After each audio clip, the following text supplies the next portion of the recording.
Something that I started to accept as I went into adulthood is that journaling is not just for angsty teenagers.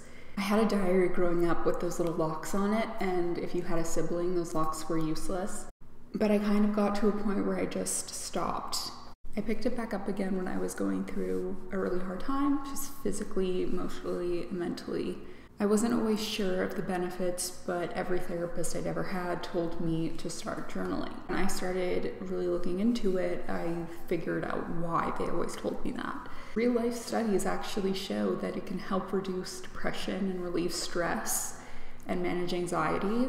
By just throwing all of your thoughts and feelings out onto a page, you can start to notice patterns over time, like things that are causing you chronic distress or worry. It can give you the insight to zero in on these thoughts and feelings and problem solve them. It really reduces the clutter that's in your head, which can make the rest of your time more focused. Generating clarity is one of the better effects of journaling for mental health. Having all of your thoughts written out in front of you gives you the chance to organize them productively. It's a site where you can process things that don't help you and let them go. It's a place where you can write the wins and engage in positive self-talk without the maladaptive thinking patterns that kind of come along with stress and worry. One of the drawbacks of journaling can be that it can become a site of rumination. So reading back on the negative things that you've written before and making you just kind of go back into that place of stress and worry and anxiety. And that kind of defeats the purpose. If you think that this is something that might sound similar to your journaling experience or something that you think might be a consequence of your journaling, I would recommend having two journals. One for writing all of the stressors and worries, and not one that you look back on. One that is kind of the equivalent of writing out the angry email that you never send. And another just for the general reflection. There's really no right or wrong way to journal. Sometimes I free write, other times I make lists or I draw diagrams or drawings. You're the only one who's going to see it, so there's no real rules. The more regularly you do it, the more beneficial it is. I had a therapist challenge me to carve out just 20 minutes a day. Just write whatever comes to mind. Once I'm done writing, I don't return to those thoughts that had been plaguing me. I gave it space, the 20 minutes that I'd allowed, and then the rest of the time was for me. When journaling to enhance mental health, take the time to focus on your thoughts and your emotions and your behaviors, a stream of consciousness, and just try not to edit yourself or censor yourself or pass judgment upon yourself. Keep your journal judgment free, even if you don't like the things that you are writing down.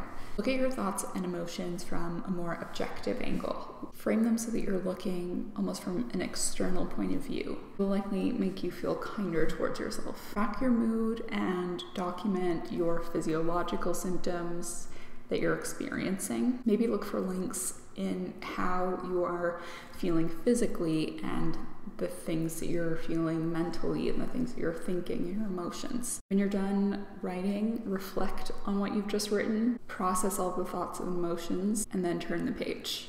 Using my journal as a space of gratitude also helps my mental health. I know for a lot of people, just writing down things you're grateful for is like, oh, of course that's what you're going to do because you think about it. But one of the ways that I integrate gratitude journaling is by making it actionable and making sure that I can live it whenever I can. I make a list of things that make me happy and the things that I'm grateful for. I'll add anything that comes to mind, but I try to make it very specific and clear in what I'm writing. The way to make it actionable is asking yourself how you can incorporate these things throughout your everyday. Make them more of a daily thing instead of an indulgence. Sometimes when I'm feeling stuck, I just kind of like to recalibrate and review what kind of successes I've been making. When I'm feeling stuck, one of the things that I like to do is kind of reflect on what are the successes that I've kind of accomplished in my life so far. Society has given us kind of a predetermined definition of success. The truth is, not all of these things are A, attainable to everybody, or B, wanted by everybody. I used to feel bad about not wanting the things that people were telling me that I should want. A powerful journaling technique for me was laying out why we think specific life markers make us more successful than others. Then I asked myself if I really believe it. Write to reflect on the differences and the journey that you've taken to get to where you are today. This gives you an idea of where your successes really lie outside of the scope that has been kind of blueprinted out for us.